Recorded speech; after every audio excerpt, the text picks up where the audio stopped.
कहानी को पूरा समझने के लिए कहानी के पिछले सभी भागों को ज़रूर देखें। उसका लिंक मैं आपको डिस्क्रिप्शन बॉक्स में दे दूँगी और साथ में कमेंट बॉक्स में पिन भी कर दूँगी, तो आप वहां से भी जाकर देख सकते हैं।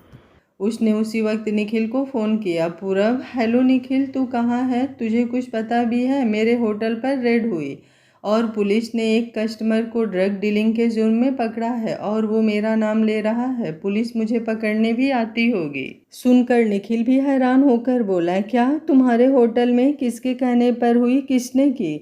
साले, मुझे बताए बिना किसी ने ऐसा किया ही कैसे? तुम रुको, मैं चेक करता हूँ, कहकर उसने फ़ोन बंद करके उसने किसी और को फ़ोन मिलाया। हेलो मोहन, एक सिपाही ने फ़ोन उठाया।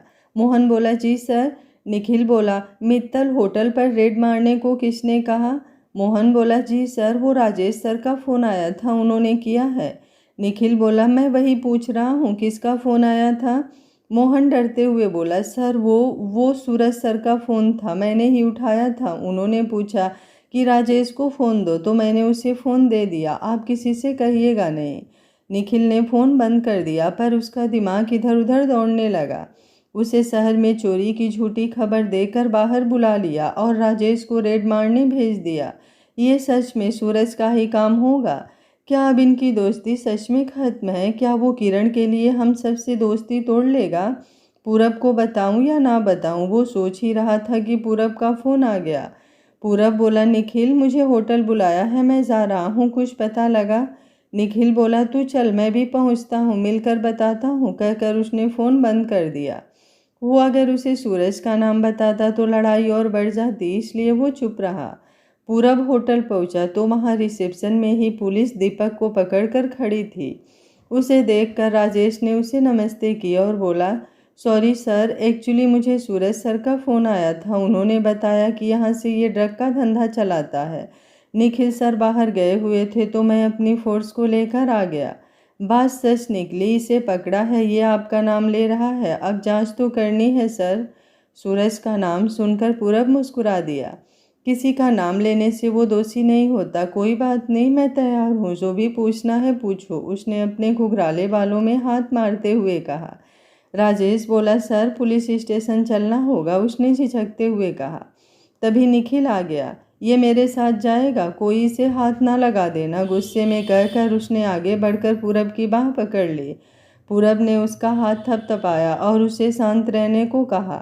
वो लोग पुलिस स्टेशन आ गए। उसी होटल में रीमा भी थी, उसने भी ये सब देखा और पहले उसने अमित को फ़ोन किया। रीमा उसे वक्त बेवक्त फ़ोन करती रहती थी, इसलिए अमित ने पहले फ़ोन उठाया नहीं। रीमा ने जब दोबारा किया तब उसे लगा कि कोई अर्जेंट काम होगा, सो उसने फ़ोन उठा लिया।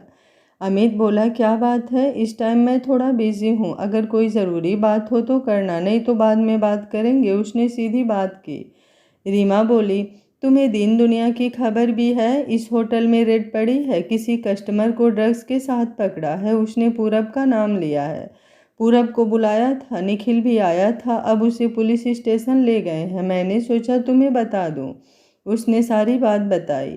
अमित बोला, क्या, कब हुआ ये? मुझे किसी ने बताया क्यों नहीं? मैं जाता हूँ। अच्छा सुनो, सांची को मत बताना, बेचारी पहले ही बीमार है और यहाँ तक भागी आएगी, अगर नहीं आ पाई तो बिना बात टेंशन करेगी, इसलिए बताना मत। ऐसा करो, तुम उसके पास चली जाओ। रीमा बोली, ठीक है, मैं उसके पास जाती हूँ, तुम वहाँ सब संभाल लेना।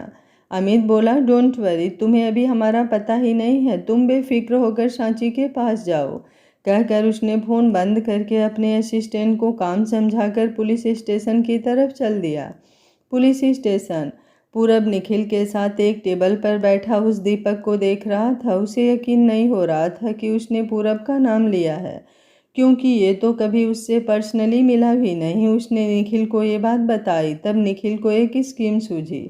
जब बड़े अफसर आ गए, निखिल ने अपने सब पुलिस वालों को समझा दिया था कि सब उसे पूरब कहें और पूरब को निखिल। सब मान गए। फिर वो दीपक को आगे ले आए और निखिल को एक साइड पर बिठाकर दीपक से पूछा, ये डील किसके कहने पर हुई और क्या ये काम तुम पूरब के कहने पर करते थे? राजेश ने निखिल की तरफ हाथ करके पूछा। दीपक बोला, हाँ जी, इनके कहने पर ही सारी डील्स होती थी, तभी तो इनके होटल में रहता था। सब क्लियर हो गया कि ये झूठ बोल रहा था। सभी ने एक दूसरे की तरफ देखा। फिर राजेश ने पूछा, अच्छा, इसके लिए पूरब ने तुम्हें पैसे दिए थे? उसने फिर निखिल की तरफ हाथ करके पूछा। दीपक ने कभी पूरब को देखा ही नहीं था। वो बोला, हाँ जी, इन्होंने मुझे पैसे दिए थे। डील ये खुद करते थे, सब यही करते थे, मैं तो सिर्फ इनका सामान सप्लाई करता था। निखिल उसके पास आया और उससे पूछा, तुम यकीन से कह सकते हो कि मैं ही था? अब दीपक को शक हो गया। उसे सूरज ने पूरा सिखा कर भेजा था। वो एकदम से पलट गया। अगर आप पूरब हैं तो आप ही होंगे, क्योंकि मेरे साथ तो फ़ोन पर ही बात हुई है। मैंने आपको पहले कभी नहीं देखा। आप सबने एक बार फिर एक दूसरे की तरफ देखा। बेशक निखिल सुप्रिटेंडेंट ऑफ पुलिस था, पर अब वहाँ उन्होंने पूरब के कारण कमिश्नर को बुलाया था। वो पूरब के पापा के दोस्त थे, पर उन्हें अपनी ड्यूटी भी ईमानदारी से करनी थी। वो फैसला सुनाते हुए बोले, पूरब, बेशक ये तुम्हें पहचानता नहीं है, पर जब इसने तुम्हारा नाम लिया है और जुर्म भी बहुत बड़ा है, तो जब तक तुम बेगुनाह साबित नहीं हो जाते, तुम्हें कस्टडी में रहना होगा। फिर वो निखिल से बोले, जांच ढंग से होनी चाहिए। निखिल ने ओके कह दिया। तभी अमित वहां पहुंच गया और बोला, सर, आप इन्हें ऐसे कस्टडी में नहीं रख सकते। ये रहे इसकी एंटी सेपरेटरी बेल के कागज, आप देख लीजिए। निखिल ने कमिश्नर की तरफ देखा। उन्होंने इशारा किया, दे दो। निखिल ने उसे बेल दे दी और उस दीपक को रिमांड पर भेज दिया। अब निखिल को सूरज पर गुस्सा आ रहा था, क्योंकि सूरज ने ही ये सारी साजिश की थी। उसने पहले दीपक को सिखाकर ड्रग के साथ होटल भेजा, फिर उसे स्टेशन से हटा दिया और खुद राजेश को फ़ोन करके पूरब को पकड़वा दिया। अमित ने उसे हौसला दिया और पूरब को लेकर चल दिया। बाहर सारे मीडिया वाले इकट्ठे हो गए थे। सब पूरब के केस के बारे में जानना चाहते थे। एक पत्रकार ने पूछा, क्या ये सच है कि आपके होटल से ड्रग सप्लाई होता है? दूसरा पकड़ा हुआ डीलर आपका नाम ले रहा है। क्या आप ही इस सब के पीछे हैं? अमित बोला, देखिए, इन्होंने ऐसा कुछ नहीं किया है। ये बिल्कुल निर्दोष हैं। वो इन्हें फंसाने की कोई कोशिश कर रहा है। आपको पता ही है कि इनके कितने दुश्मन हैं। कहकर उसने उसे कार में बिठा दिया। ये खबर हर टीवी पर लाइव आ रही थी। सूरज लिविंग रूम में बैठा ये सब देख रहा था। उसके चेहरे पर मुस्कान थी। पूरब की ये हालत देखकर पूरब का वो पिट्ठू जरूर आएगा। पूरब, उसे बिल से निकालने के लिए ये तुझे दाना बनाना ज़रूरी था। देखना, अब वो बिल से बाहर आएगा। उसने ये सब सचिन को बाहर आने के लिए किया था। किरण उसके पास बैठी सब देख रही थी। वो सूरज के चेहरे की खुशी देख रही थी। वो भी खुश थी। वो मन ही मन सोच रही थी, इस पूरब ने मुझे ठुकराया था ना, अब इसे पता चलेगा। वो शैतानी ढंग से होठ टेढ़े करके स्माइल करने लगी। बस होठों के बीच किनारे के 2 तीखे दांत दिख रहे होते तो वो पूरी डायन लगती। रीमा सांची के घर आ गई थी। सांची उसे देखकर खुश हुई। वो बोली, तू आज बिना बताए कैसे आ गई? रीमा बोली, तुम बीमार हो, जीजू के पास तो तेरे लिए टाइम नहीं है, इसलिए मैंने सोचा मैं ही जाकर तेरा दिल लगा दूं। उसने उसे छेड़ते हुए गले से लगा लिया। फिर वो लोग बैठकर अपनी बातें करने लगी। रीमा सांची से चोरी चोरी फ़ोन पर केस के बारे में देख लेती थी। सांची वॉशरूम में थी। जब सचिन वाला फ़ोन बजा तो उसने वो फ़ोन उठा लिया। पिंक का फ़ोन था। सांची बोली, हेलो पिंक, क्या बात है? उसने सचिन की आवाज़ में पूछा। पिंक बोला, आपने टीवी नहीं देखा? मित्तल होटल में ड्रग डीलर पकड़ा गया है और उसने तेरे पूरब सर पर इल्ज़ाम लगाया है कि वो ये सब डील कर रहा है। अब पुलिस ने उन्हें पकड़ लिया है। अंदर खाते में ये खबर पता लगी है कि ये सब सूरज बॉस ने आपको बाहर निकालने के लिए किया है। आप पूरब सर से पूछ कर ही करना, जो करना हो, अपनी मर्जी ना करना। सांची सुनकर शौक हो गई। ये कैसे हो गया? उसने पूछा। तू सच कह रहा है, सूरज बॉस ने ऐसा किया? पिंक बोला, हाँ, तू न्यूज़ तो देख। सांची बोली, ओके, फ़ोन रख, मैं देखता हूँ। वो फ़ोन बंद करके वॉशरूम से बाहर आई तो रीमा फ़ोन पर बात कर रही थी और उसे देखकर उसने फ़ोन बंद करके नीचे छुपा दिया, लेकिन सांची ने देख लिया। सांची को अब यकीन हो गया कि ये झूठ बोल रही है। वो उसी होटल में रहती है। हो सकता है वो इसी के लिए ही यहाँ आई हो। तो वो बोली, रीमा, मुझे सब पता लग गया है जो तुम छुपा रही हो। मुझे उनके पास ले चलो। उसने पूरब के पास ले जाने को कहा। रीमा बोली, सांची अभी अमित का ही फ़ोन था, वो कह रहा था कि वो पूरब की ज़मानत करके ले आया है और वो उसे कुछ नहीं होने देगा। वो कुछ देर में घर आ रहे हैं, तुम टेंशन मत लो, उसने उसे समझाया। सांची सीरियस होकर बोले, रीमा ये सब मेरी वजह से हुआ है, मुझे पता नहीं था वो किरण इतनी गहरी दोस्ती को ऐसे जरा सी बात के लिए ख़त्म करा देगी। रीमा बोली, दोस्ती? कैसी दोस्ती? अगर दोस्ती होती तो ऐसे टूटती? सांची बोली, तुम्हें पता है आज जो हुआ है वो सूरज ने किया है। वो पूरब के बहाने मुझे मतलब सचिन को बाहर निकालना चाहता है। मैं उसके पास चली जाऊंगी, दे ले उसे जो सज़ा देनी है मुझे, कम से कम वो मेरे पूरब को तो छोड़ देगा। रीमा बोली, पागल मत बन, जीजू ने तुझे मतलब सचिन को बचाने के लिए अपनी इतने सालों की दोस्ती की परवाह नहीं की और अब तू उनके किए पर पानी फेरना चाहती हो। तुम ऐसा पागलपन ना करना, उसने दोस्त होने के नाते सांची को समझाया। सांची बोली, आज सूरज ने ये किया है, कल कुछ और भी कर सकता है। रीमा बोली, तू उसकी चिंता ना कर, ये इन तीनों पर छोड़ दे। सांची को लगा कि ये ठीक कह रही है, उसे देखना चाहिए कि पूरब क्या करता है। तभी पूरब और अमित आ गए। वो लिविंग रूम में आए तो सांची पूरब से लिपट गई। पूरब ने भी उसे बाहों में भरकर उसके सिर को सहलाते हुए कहा, अरे सांची क्या हुआ? सांची बोली, तुम्हें पुलिस पकड़ लिया था, सुनकर मैं डर गई। उसने पूरब को ऐसे ही पकड़े हुए कहा। पूरब ने उसका चेहरा अपने हाथों में भरकर कहा, पगली तुझे अभी पता नहीं कि तेरा पति क्या चीज़ है। फिर मेरे पास ये 3 दोस्त भी तो हैं, आगे से मत डरना। उसने 3 दोस्त कह तो दिया पर अंदर से वो भी जानता था कि ये तीसरे दोस्त अब नाम का दोस्त है बस। अमित बोला, भाभी जी मेरे होते हुए इसे कुछ नहीं हो सकता, और निखिल भी तो वही है, भला इन सब के होते हुए पूरब को कुछ कैसे हो सकता है? उसने अपने कॉलर को उठाते हुए कहा। पूरब बोला, तुम ऐसे ही घबराया ना करो, चलो आराम से बैठो, अब दर्द कैसा है? उसने उसे सोफे पर बिठाया। सांची बोली, ठीक है। वो बैठते हुए बोली, उसे उसके कारण हुई पूरब की बदनामी के कारण बुरा लग रहा था। अगर उस दिन उसने किरण की बात मान ली होती तो ये सब ना हुआ होता। पूरब फिर भी महान है, वो फिर भी सचिन को दोषी नहीं मान रहा। निखिल ने सूरज को फ़ोन किया। हेलो सूरज, तू जो कर रहा है ये बिल्कुल गलत है, लेकिन आगे से गुरु को कुछ भी करने से पहले ये याद रखना कि मैं उसके साथ हूँ। इस बार तुझे छोड़ दिया पर आगे से नहीं छोड़ेंगे। सूरज सिंगार से धुआं उड़ाते हुए बोला, वाह तुझ में इतनी हिम्मत आ गई कि तू मुझे धमका रहा है। अगर मैं चाहूँ तो तुझे इसी वक्त सस्पेंड करा सकता हूँ। तू खुद को समझता क्या है? सूरज कभी अपना रास्ता नहीं बदलता, बल्कि चलने वालों को अपना रास्ता बदलना पड़ता है, नहीं तो वो जल जाते हैं। जैसे तुम जल गए और जले भुने मुझे बातें सुनाने लगे। निखिल बोला, मैं तुम्हें धमका नहीं रहा था, बल्कि सच बता रहा था। इंसान ऊपर को देखकर थूकेगा तो थूक उसके ऊपर ही गिरेगा। कहकर उसने फ़ोन बंद कर दिया। वो उससे और बहस नहीं करना चाहता था। सूरज फ़ोन को देखता ही रह गया। बब्बन जो पास खड़ा था उसने पूछा, बॉस किसका फ़ोन था, किसकी मौत आई है? आप नाम लो, सिर मैला कर देता हूँ। सूरज बोला, तू चुप कर। निखिल था, कुछ नहीं करना उसे। कहते हैं दुश्मनी करो पर ऐसी ना करो, कल अगर दोस्त बन जाए तो शर्मिंदा ना होना पड़े। बब्बन के पल्ले कुछ नहीं पड़ा, वो यूं ही खड़ा रहा। वो अपने दोस्ती के दिनों को याद करने लगा। उसने सोचा भी नहीं था कि ऐसे दिन भी आएंगे, ये निखिल उसे इतना सब सुना जाएगा। वो हंस दिया।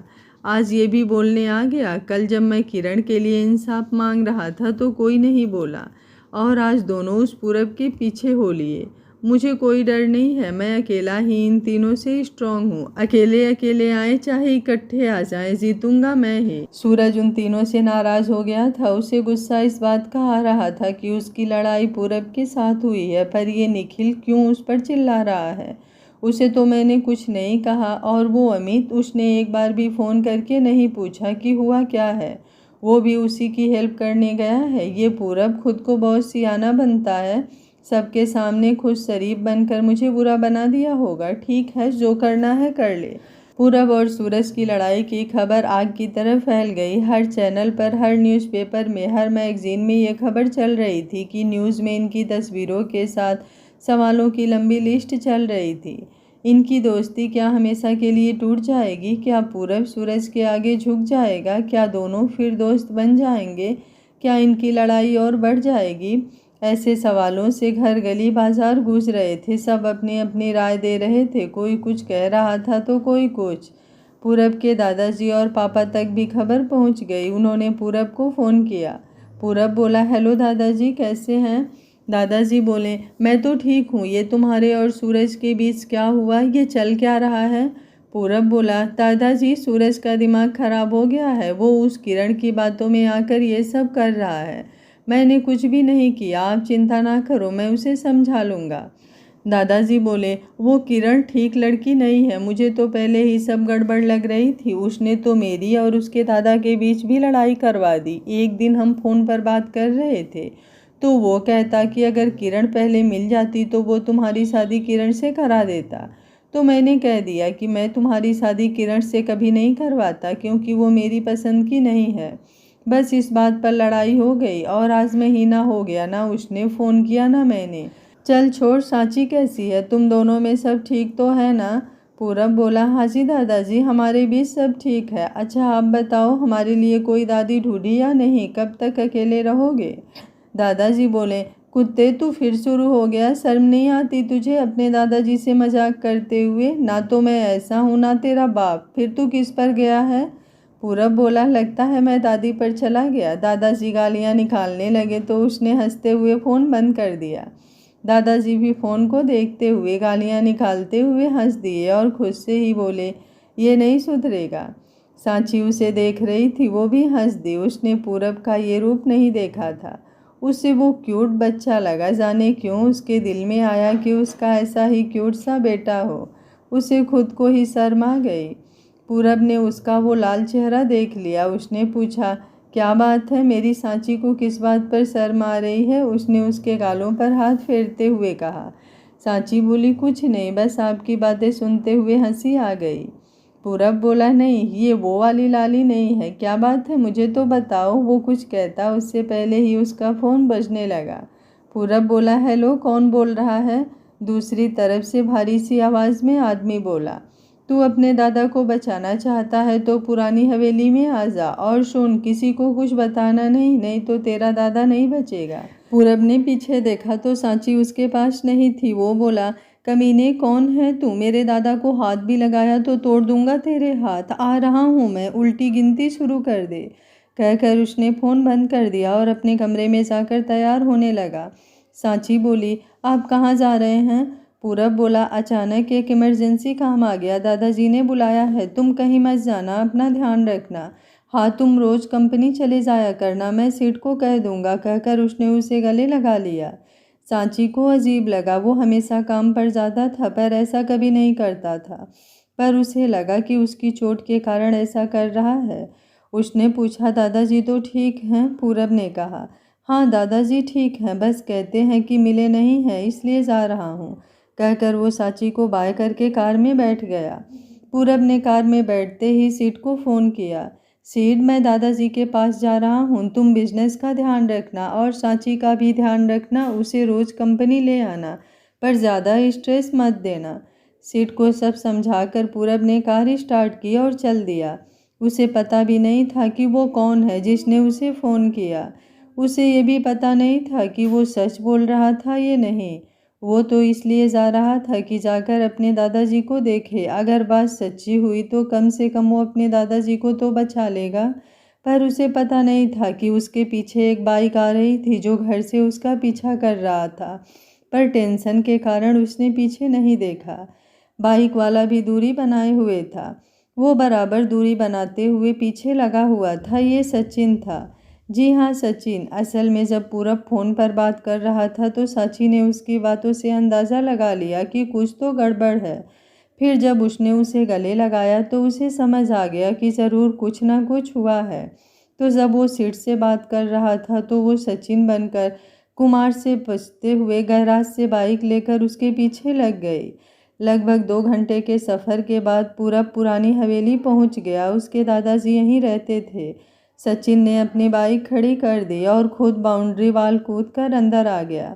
जब वो कूदा तो उसका एक टाँका टूट गया और खून बहने लगा, लेकिन वो परवाह किए बिना ही हवेली की तरफ बढ़ गया। वो अंदर नहीं जा सकता था। वो आसपास ढूंढने लगा। वो खिड़की से अंदर देखा तो वो हैरान रह गई। अंदर अंडरवर्ल्ड का जाना पहचाना लंगड़ा डॉन और उसके आदमी पूरब को घेरे खड़े थे। सचिन का दिमाग घूम गया। लंगड़ा डॉन, इसका पूरब से क्या लेना देना? इसने पूरब को क्यों पकड़ा? ये तो पूरी फौज लेकर आया है। तभी पूरब की आवाज़ आई, तू? मेरे दादाजी कहाँ हैं? तेरी हिम्मत कैसे हुई हमारी हवेली में पैर रखने की? अब तू ऐसे घटियापन पे उतर आया। पहले तो तेरी एक टांग काटी थी, आज दूसरी भी कटवा कर जाओगे, उसने गरजते हुए कहा। लंगड़ा डॉन बोला, बस तेरे इसी बोलने ने तुझे उठवाया है कमीने। तूने उम्र भर के लिए मुझे लंगड़ा कर दिया। क्या सोचा था कि मैं भूल कर बैठ जाऊंगा? मैं तो मौके की तलाश में था। अब बुला अपने उस सूरज को। बहुत बड़ा डॉन समझता है खुद को। अब कहाँ है? टूट गई दोस्ती, खत्म, फिनिश। अच्छे से बांधो साले को, आज नहीं छूटेगा। वो पागलों की तरह हंसे जा रहा था। सचिन ने उसी समय निखिल को फ़ोन किया। हेलो सर, मैं सचिन बोल रहा हूँ, मेरी बात ध्यान से सुनो। मैं पूरब सर के दादाजी के घर के बाहर हूँ। अंदर सर और उनके दादाजी को लंगड़ा डॉन ने पकड़ रखा है। साला पूरी फौज लेकर आया है। निखिल के पैरों तले ज़मीन खिसक गई। वो लंगड़े डॉन को जानता था, वो बहुत ही खतरनाक है। वो बोला, वो बॉडीगार्ड लेकर नहीं गया? सचिन की जान जा रही थी। वो बोला, नहीं, वो अकेले ही आए हैं। वो तो मैंने उन्हें सड़क पर आते देखा तो डाउट हुआ कि शहर से दूर अकेले कहाँ जा रहे हैं, सो उनके पीछे आ गया। पर मैं अकेला भी कुछ नहीं कर सकता, आप जल्दी आ जाइए। निखिल अपनी एसयूवी लेकर निकल पड़ा था। उसने अपनी फोर्स भी साथ ले ली थी। 3-4 गाड़ियां धू धू करती सड़क पर दौड़ी जा रही थी। सारे लोग उन्हें देखकर इधर उधर हो रहे थे। उसने अपनी टीम को भी नहीं बताया था कि कहाँ जाना है, बस साथ चलने को कह दिया। सब अपने अपने अंदाजे लगा रहे थे। कोई कहता कि किडनैप हो गया होगा, कोई कहता मर्डर हो गया होगा। सचिन बाहर खड़ा मौके की तलाश में था कि कब वो सबकी नज़र बचाकर अंदर जाए और उन दोनों को बचाए। पर इतने लोगों में बचकर घुसने का कोई चांस नहीं था। अंदर पूरा बॉर्डॉन की बहस चली जा रही थी।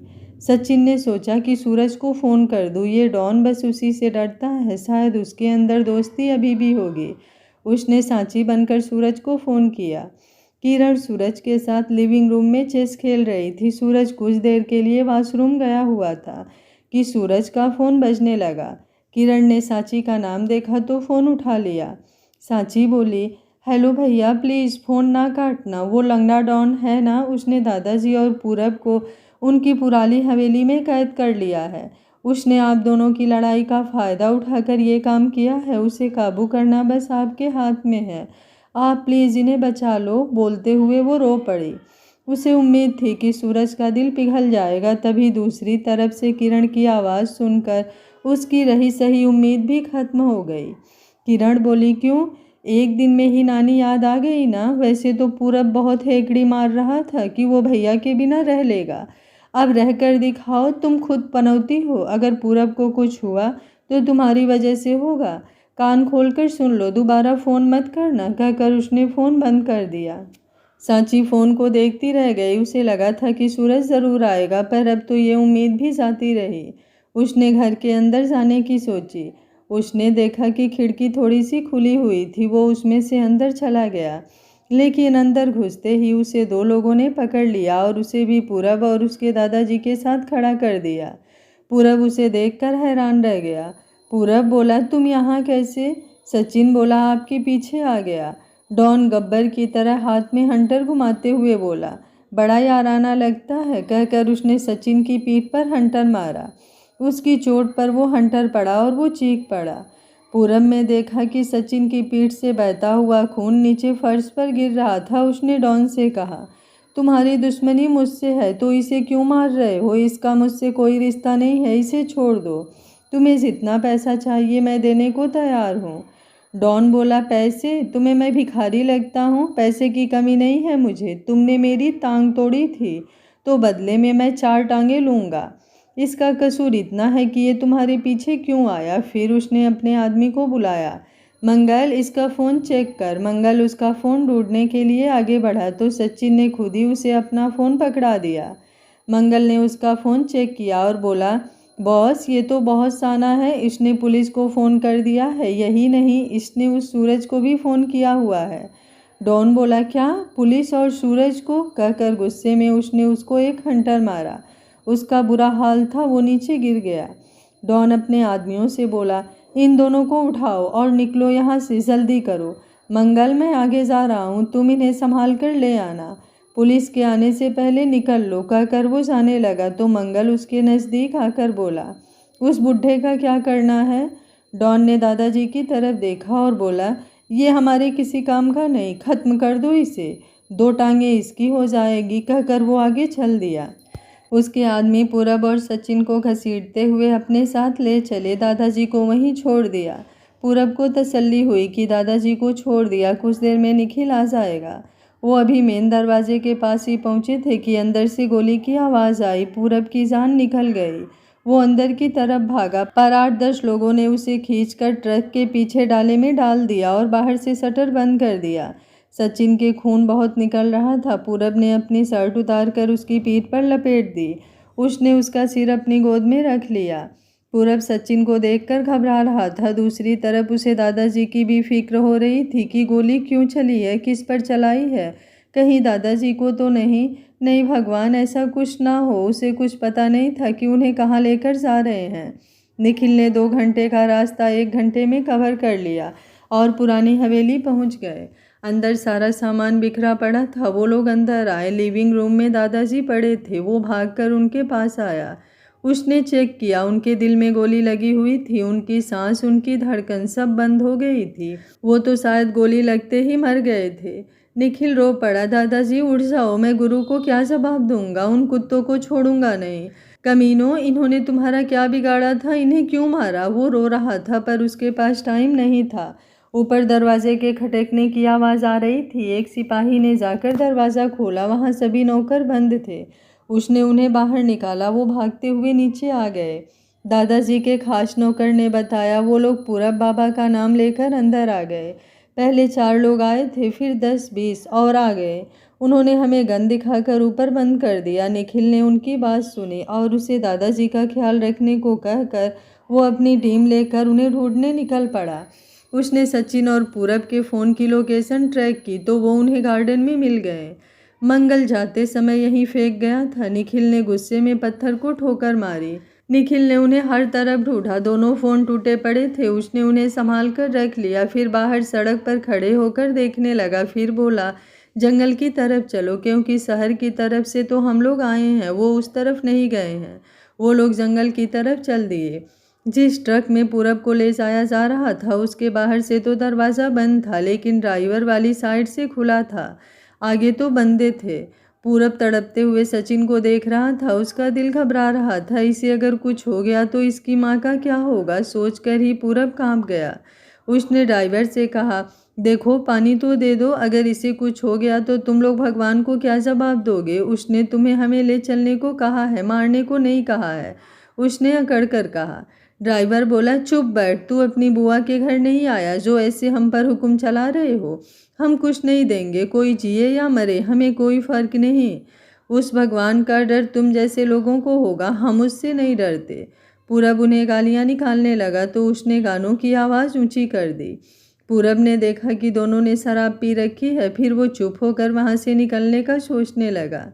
उसने देखा कि 2 गाड़ियाँ उनके आगे चल रही थी। उसने साइड मिरर में देखा, एक गाड़ी उनके पीछे थी। सड़क के दोनों तरफ जंगल ही जंगल था। वो इन जंगलों को पहचानता था। वो बचपन में दादाजी के साथ जड़ी बूटियाँ लेने आया करता था। जंगल बहुत ही घने थे। वो सोच रहा था कि यहाँ से कैसे भागे। अकेला होता तो कुछ भी करके भाग जाता, पर सचिन को इस हालत में लेकर जाना मुश्किल था। वो टेंशन में अपने घुघराले बालों में हाथ फेर रहा था। उसे सांची की भी चिंता हो रही थी। वो लोग काफ़ी आगे आ गए थे। अचानक ड्राइवर अपने साथ वाले छोटी उंगली दिखाकर बोला, मैं ज़रा हल्का होकर आता हूँ, तू इनका ध्यान रखना। कहकर उसने ट्रक रोक दिया और नीचे उतर गया। पूरब की नज़रें उसी पर टिकी थी। नीचे उतर कर उसने पीछे वाले को इशारा करते हुए बोला, सब ठीक है, मैं तो हल्का होने जा रहा हूँ, तुम लोग चलो। उसके कहने पर वो गाड़ी आगे निकल गई। पूरब को मौका मिल गया। उसने ट्रक में इधर उधर देखा। फिर उसने पास पड़े एक खाली लिफाफा उठाया और उसके पीछे आ गया और उसे मिन्नतें करते हुए बोला, देख, मुझे तुम कुछ ठीक लगते थे, मतलब इंसान लगते हो। देखो, इसका बहुत खून बह रहा है, इसे पानी तो पिला दो। वो पूरब की बात मानकर उसे पानी की बोतल देने लगा तो पूरब ने उसके मुंह पर लिफाफा चढ़ाकर कस दिया। थोड़ा तड़पने के बाद वो बेहोश हो गया। उसने देखा कि वो ड्राइवर पास आ रहा है तो वो फुर्ती से ड्राइविंग सीट पर गया और ट्रक स्टार्ट करके ले चला। पीछे वो ड्राइवर भागता आ रहा था। उसने ट्रक तेज चलाया तो सामने उसे दूसरी गाड़ी दिखाई दी। उसने गाड़ी जंगल की तरफ मोड़ ली। थोड़ी आगे आकर उसने उस आदमी को वहीं सड़क के किनारे फेंक दिया। वो ट्रक जंगल में ले गया। फिर थोड़ा अंदर जाकर उसने ट्रक को छोड़ दिया। फिर सचिन को लेकर जंगल में घुस गया। उसने उसकी एक बाँह अपने कंधे पर रख कर उसे अपने साथ लगभग घसीटते हुए ले जा रहा था। उसे इस जंगल के हर कोने को जानता था। उसे पता था कि इसी रास्ते में थोड़े अंदर एक झोपड़ी है जो दादाजी ने उस वक्त बनवाई थी जब वो जंगल में जाया करते थे। उसने चलते हुए रास्ते में सचिन को बिठा कर वहाँ से कुछ जड़ी बूटियाँ तोड़ ली। फिर वो उसे लेकर झोपड़ी में आ गया। उसने जगह साफ करके सचिन को वहाँ लिटाया। फिर वो उसका शर्ट खोलने लगा। शर्ट के बटन खोले तो वो हैरान रह गया। वो पीछे को गिर गया। ये क्या, ये लड़की है? कुछ देर वो ऐसे ही बैठा रहा। फिर उसने सोचा कि चाहे ये लड़की हो पर ये वो सचिन है जो हमेशा मेरे साथ खड़ा रहा। तब उसने उसे बचाकर उल्टा लिटाया और उसकी शर्ट पूरी उतार दी। उसकी पीठ देखकर वो और हैरान रह गया। ये जख्म तो सांची की पीठ पर था। उसने उसे फिर से पलटा और सचिन के चेहरे को ध्यान से देखा और उसके चेहरे पर से उसकी दाढ़ी मूंछ उतारी तो सांची साफ दिखी। उसने उसे गले से लगा लिया। उसकी जान निकलने लगी थी सांची को इस हालत में देखकर। फिर उसे उल्टा लिखाकर उसकी चोट की मलहम पट्टी की। उसे पता था कि अभी वो लोग उसे ढूंढने यहाँ आ सकते हैं, इसलिए उसने लकड़ी और बेलों से एक बिस्तर बनाया, उस पर पत्ते बिछाए। फिर उसे बेलों से बांध कर घसीटते हुए जंगल के और अंदर चल दिया। वो सचिन को भी ज़रूर बचाता पर अब सांची को देखकर तो वो उसे बचाने के लिए पागल सा हो गया था। वो कैसे जिएगा उसके बिना, ये सोच सोच कर ही उसके आंसू की धारा बहने लगी थी। वो सांची को अपने सीने से लगाकर ऐसा तड़प कर रो रहा था जिसे सुनकर पत्थर का भी कलेजा फट जाए। एक बच्चे की तरह फूट कर वो सिसक सिसक कर रो रहा था। आज उसकी ज़िंदगी, उसकी दुनिया उसके हाथों में थी और वो कुछ नहीं कर पा रहा था। अगर कहीं उसे कुछ हो गया तो वो खुद को कभी माफ़ नहीं कर पाएगा। आज घर पर कुछ गेस्ट आ रहे थे इसलिए कहानी टाइम पर कंप्लीट नहीं हो पाई तो मैं अपलोड नहीं कर पाई, लेकिन देर ही सही मैंने आप लोगों के साथ किया गया वादा निभाया। अब बारी है आप लोगों की। कमेंट बॉक्स में अपनी राय ज़रूर दीजिएगा कि आज का पार्ट आप लोगों को कैसा लगा। उम्मीद करती हूँ कहानी आप लोगों को पसंद आ रही होगी। अगर वीडियो पसंद आ रहा है तो लाइक शेयर एंड चैनल को सब्सक्राइब कर लीजिएगा। Thank you for watching. मिलते हैं कहानी के अगले और अंतिम भाग में कल।